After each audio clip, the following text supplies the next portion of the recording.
বেলের শরবত কে কে খাবে বলো? ফ্রিজে রেখেছিলাম, একটু ঘুম থেকে উঠলাম।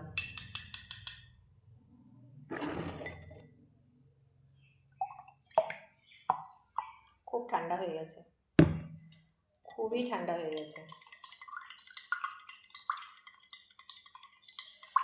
বেলটাকে গুলিয়ে রেখেছিলাম দুপুরবেলায় রান্নার ফাঁকে, দিয়ে লেবু চিনি লবণ, হ্যাঁ লেবু চিনি লবণ সব দিয়ে রেখে দিয়েছিলাম।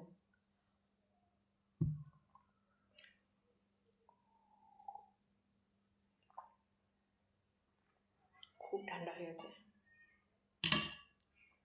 একবারে খাওয়া যাবে না।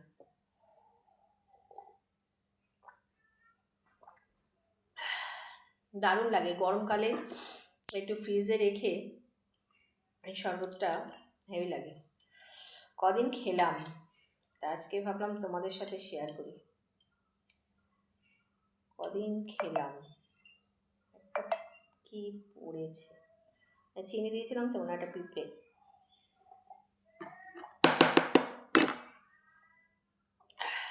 দারুণ লাগছে, যা রোদ গরম পড়েছে না।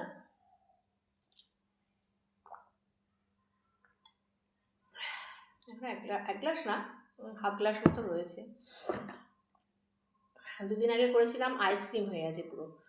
ছেলের জন্য একটু রেখেছিলাম, ওরা আবার এসব খায় না। ছেলের বাবা তো সময় নেই এসব খাওয়ার। আমি খাচ্ছি, খেয়ে খেয়ে মোটা হচ্ছি।